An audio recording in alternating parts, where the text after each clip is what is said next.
Okay, here's the 2006 Cadillac SRX. Yeah, it says power steering. That's where 6 quarts of oil go.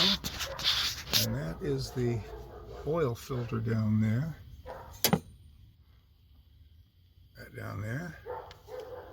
Which takes this kind of big old socket I had to buy special. 24 millimeter. Okay, that's what's going to work that sucker. And I've got my creeper here to go under it, and a little floor jack there with a wooden brace going up there so it doesn't damage anything. Jack stands on either side, and it's off the ground, allowing me to get under there. And I'll show you where this thing is. So it's before you get to that block. I can lay down here and see. So getting into the engine just like this. There it is, that first bolt there on the end, right by the little tubes coming out. That's what we're going to take out after I get a bucket underneath it. So as we slip in under the front of the car, there's a tire, and you see it isn't very far from there.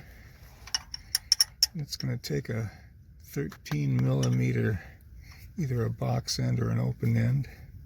Let me try this.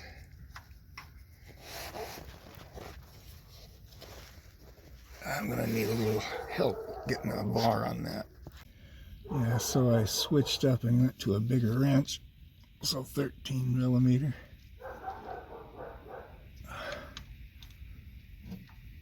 And maybe that's enough to loosen it. See if I can get a finger on there. Not quite enough for my fingers.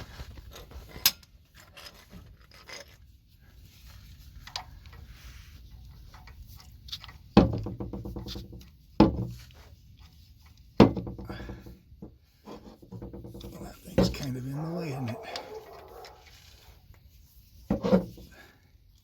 Oh, there we go. Okay, nice.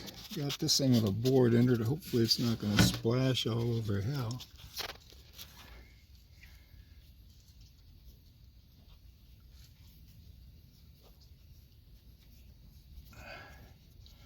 I'm pushing it in to try to keep the oil in to the last second. So maybe I can get my hand out of the way. It's starting to ooze.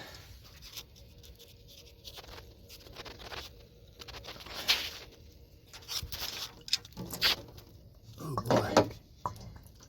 Well, I did get some on me, but most of it's going in there.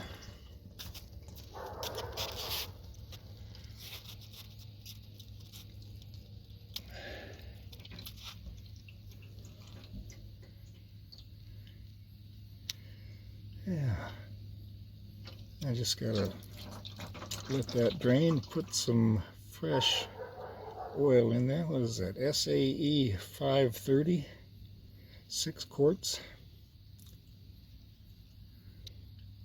and a new oil filter. Well, I'm just gonna let that drain out. I got no choice.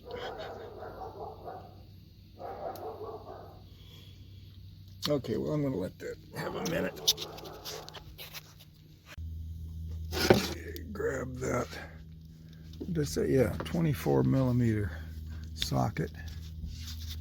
Let's see if I can find it here. I can't see it from the side. There it is.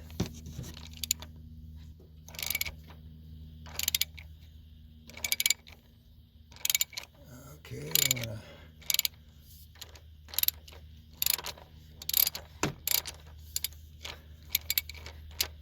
to put this down and finish it off. Okay, got that loosened up. I can just pull that off. And there's that other nasty thing. That's hot, actually. I had to suggest you let it cool down before doing that. That's a tad warm. Okay, I'm gonna pull that out. Get a rag. I don't want to touch that again. I got clean hands now.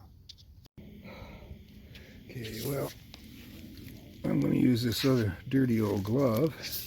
Oh, single use? Yeah, so and get that little bad boy out of there to be disposed of properly later, whatever properly is in your state.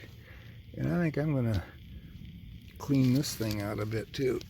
First let it drain some and wipe it out with a rag real good, huh? Yes, so I would strongly suggest wearing some of those cheap plastic gloves when you do this. I didn't think to do it right away there. Notice I got it on my hands. But if you don't have gloves, another trick is, I forgot, I did it last time I changed my oil. Go into the kitchen, wherever you keep your dish soap, and without any water, just add a few drops of that to your fingertips.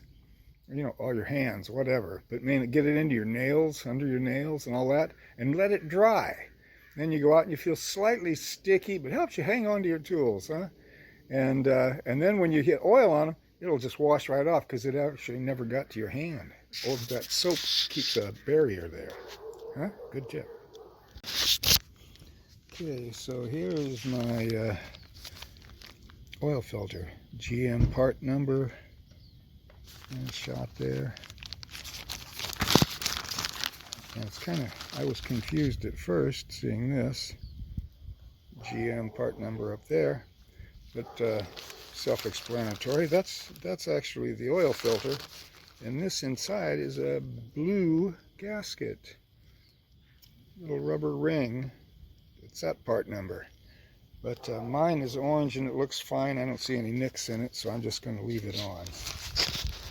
Stick this guy on centered and see if I can press it down with my left hand. Yeah, chonk. And then it's in there. It's got to chonk in pretty good, okay? And then it goes back in. Let's switch hands here.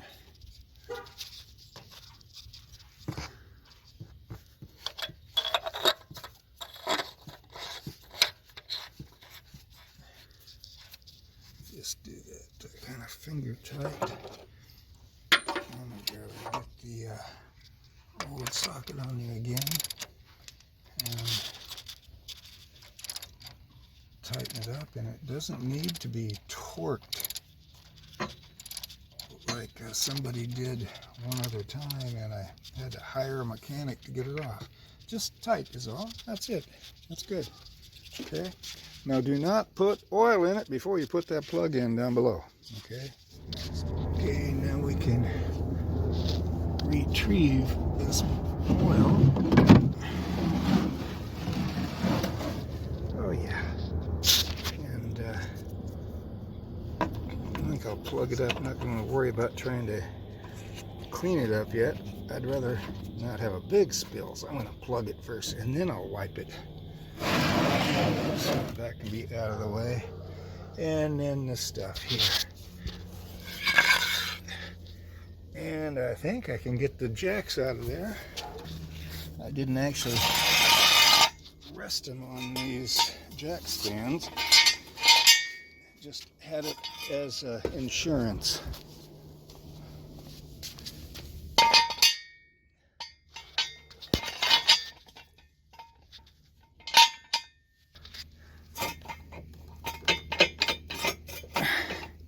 Oh, why doesn't that want to come down?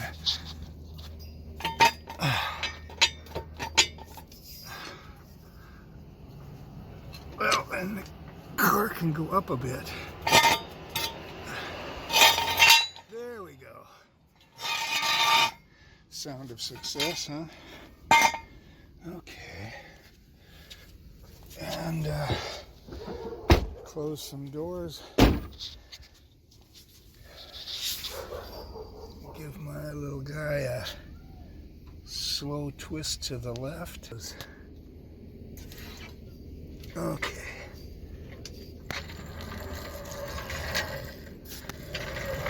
There's my wooden block to just put the strain over a wider area. Not that it needed it maybe, but didn't hurt. Okay, let's see if we can get this thing back in here now.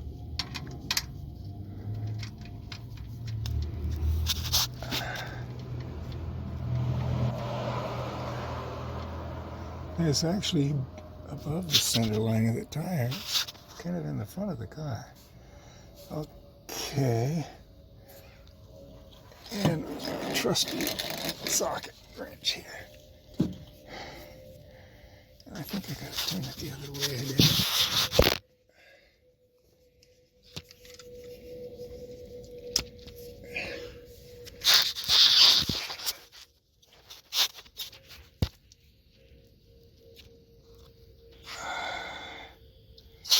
And well, I guess it helps. I need a big bucket of oil.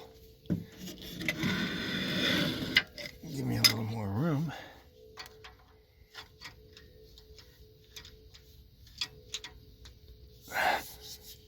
There.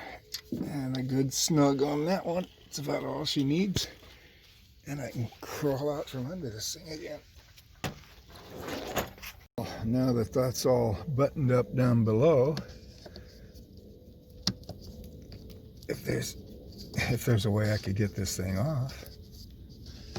There we go. So don't feel bad if you couldn't get it off easily. I couldn't. And then we're going to put the oil in there, hopefully.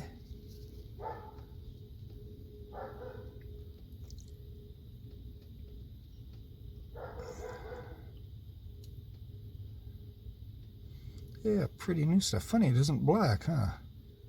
Amazing. Okay. Repeat 5 more times.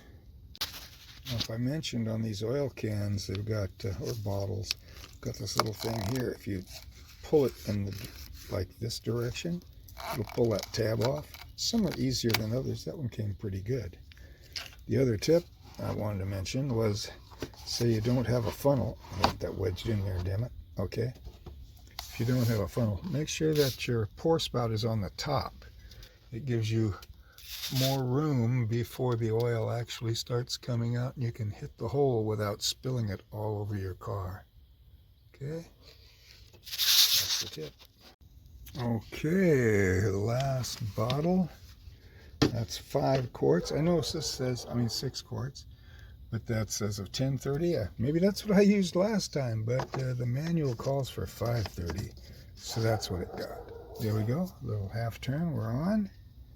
And oh, before I button this up and think I'm going to drive, one last thing. Don't forget to remove that chock-a-block there that still got the tag on it, Harbor Freight, to make sure it doesn't slide while everything else is engaged. I mean, you got a parking brake, you got back jack stands, everything else, but that's just a little extra insurance. You have that, right? Okay. And I have this floor jack on a little dolly, a furniture dolly of its own, just because I hate the sound of those little clamoring metal wheels.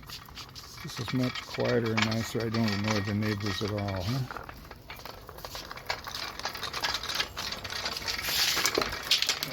Tuck him back in the garage. I just let it sit like that.